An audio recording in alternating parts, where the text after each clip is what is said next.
Hey, what's up? Coming with a little different video today. Um, a while back when I got my vision from God, I had been given an understanding of like a an energy device that was exceptionally complicated, and I wasn't ever able to pursue it. We'll just leave it at that. God was calling me to something else. I'm talking like NASA level, multi-nation complication and how they would do it. I'm still here though, NASA, in my basement. Um, Aside from that, so now what I want to look at though is a um free energy device. I don't know what they're calling it all over everything now. But there's no reason that we don't have renewable energy whatsoever. And so I'm gonna go and just take a quick look at things, offer some ideas towards what's currently being done, and just hope to God that we make some progress in the direction that we're going. Okay, so what I'm looking to do now is we're going to pull up the screen here, and all of this stuff has to do with magnetic induction and how to capture electricity. If you don't know what that is, it's there's a concept of there's a coil, and when you change the magnetic field through it, it produces voltage, and that's probably as simple as I can make it with. But yeah, so when the flux changes, it induces voltage in the system, and there's ways to use that. They use a similar system in motorcycles. Um, I'm not going to get all crazy into that, but so I want you to check this out. This is for a magnetic levitation bearing, right? So super fluid mechanics, uh, real minimal loss due to friction, which is what we're looking for, right? We're trying to reduce energy loss out of anything that we put into it. So here's an awesome, I don't know if it's a student, sounds like a young man, whatever. Check it out. Today we are going to show the action of a radiomagnetic bearing made with permanent magnets.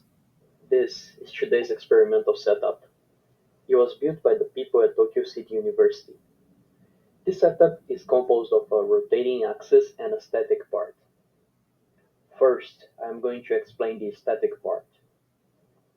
In the static part, there are two half circles made of permanent magnets. These are the magnetic bearings that hold the rotating axis in a center position. There is also a wall in the front side that constrains movement in the axial direction. Now, let's take a closer look at the rotating axis. It has permanent magnets placed at both ends in a circular distribution. The front side has a metal tip that serves as a point of mechanical contact with the wall. The permanent magnets in the rotating parts and in the static parts are all polarized in the same direction, and this polarization induces repulsive forces between the axis and the bearing. So in this setup, the magnets work as a kind of invisible spring that pushes the axis towards the neutral point where the weight is equal to the magnetic force. So let's give this a try. As you can see from the video, the axis keeps oscillating around the center point. This happens because the forces induced by the permanent magnets change according to the distance between them. Again, this is similar to a spring performing a simple harmonic motion. And this wall, it is necessary because those permanent magnets can't stabilize movement along the axial direction.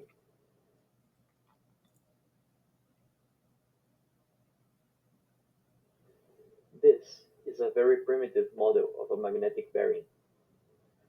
The difference between this and an actual magnetic bearing is that we don't use a wall to constrain the axial movement. We fix the axis position using only electromagnetic forces.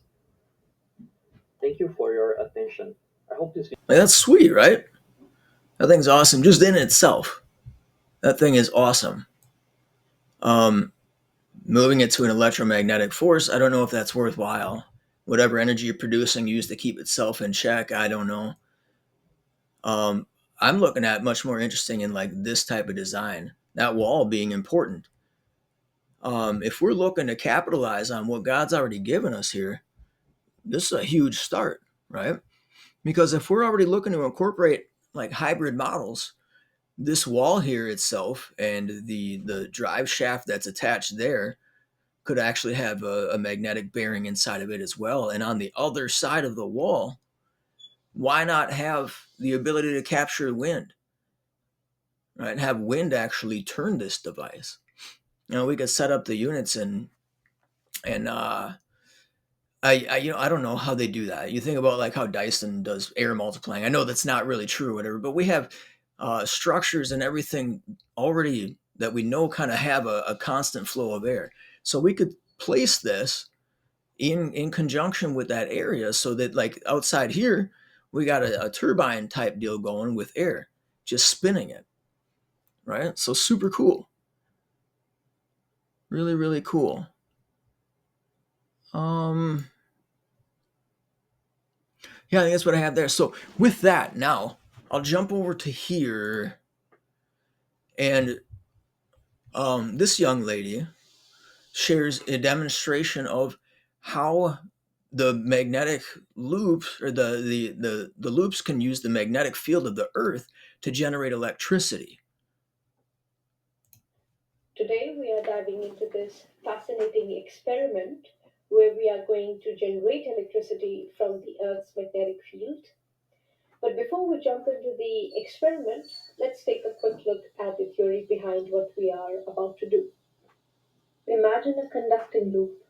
When a magnetic field moves through that loop, we can actually generate electricity.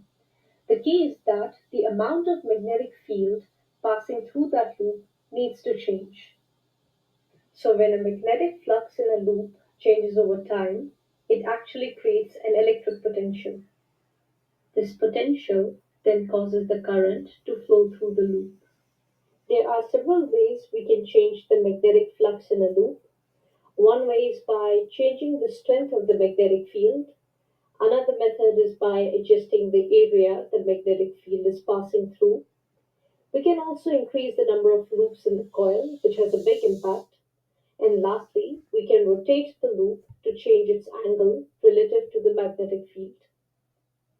So, in this experiment, we would be using the Earth's magnetic field to generate electricity.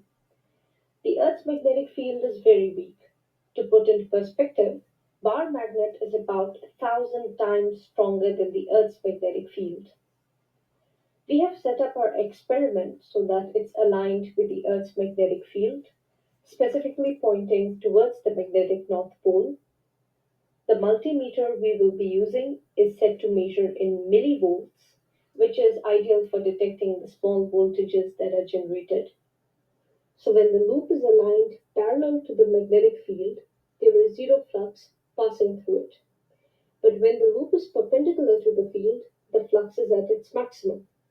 This change in magnetic flux as the loop rotates is what generates electricity. It's the varying flux that induces an electric potential, which then causes a current to flow in the loop. As you can see, as I rotate the coil faster, the rate at which the magnetic flux changes is also increasing. This change in flux is directly linked to the voltage being generated, which you can see on the multimeter. The faster the coil spins, the quicker the flux changes, and that's why the voltage reading is rising. Since EMF is directly related to the flow of current, this means that a current is being produced in the loop as the coil spins faster. So essentially, by increasing the speed, we're generating more current in the system. So this is how we can generate electricity from the Earth's magnetic field. Earth's magnetic sheet. Ooh, let me back that up there. So awesome, right? Concept. I mean, you can see it has practically built itself. These two might as well be considered geniuses, and given all the money that they want, they can buy themselves some sort of a swan boat and fly off into the universe somewhere. So very cool stuff. And I don't see any reason as to why we haven't capitalized on this yet, other than conspiracy theories, right? But that's not really what we're going to work through or concern ourselves with. I do want to add a So, couple ideas here, like you know, changing the area of the loop, this type of stuff. I think the flux, I don't think it has to be a perfect circle, right? I don't think I think you can have different shapes. And so I also kind of throw the idea out there, like, does different geometry add to the change in the flux? So can we design the shape differently so that it complicates the geometry, but then, adds magical change to the flux? Because that's really what it does. It's not necessarily about like the power going through; it's the change going through it. Um, what else did I do? I don't want to leave anybody out. This dude here, might as well pull him up. Handyman. I watched this video about how does a stator work a little bit earlier. That got me running on this stuff. So a In this handyman, video, I'm going to explain the process of a stator, how it works, and what it does. you're awesome, dude. I'm not going to run the whole video here, but you can see the same idea. This is what's This is the producing. flywheel. This produces or returns electricity for people to keep riding their bikes around and stuff like that. This is already used. This concept isn't new whatsoever. It's been used for a long time. And so he goes through here and he shows how this is the flywheel.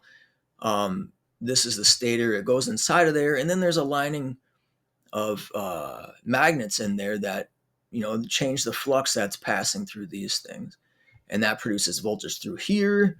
And then he goes to show how it runs through then a rectifier, which, if I remember right, the rectifier is used like an exchange of potential, electric potential, and amperage. But I'm not going to try to act like I'm some sort of expert there. Okay, I'm going to make sure I'm not missing anything. So yeah, there you have it.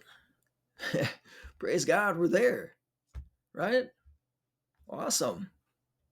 This is awesome stuff. Super exciting. We should be set really well off here. The version that I had was like a far more complicated version of it's like, a superconductor with specialized facets, levitated with reactive electromagnets, all within an atmosphere that is specifically designed so that it doesn't overheat via using chemistry. I don't know. I never got it figured out. Super complicated. Some way of figuring out how to change the atmosphere so it doesn't overheat. But this is far cleaner, far easier, already here without the complication. Awesome stuff. Thank you, God. Let's see how this carries out. And if it needs us to carry it through, let's pick it up. I know there's somebody out there who can pick this up. I know you can. All right. I hope this is open science enough. I hope that there's some good additions to everything that's going on, and I hope we're able to take this and make it worthwhile. Make all this that we've gone through worthwhile. I know God's watching us. Proud, very proud of all that we've been through and where we're going, and very excited for us to step up and show what it is that we hold dear here. So God bless you. Throw me your ideas if you got them. I'm sure there's more to add. Take care, all right?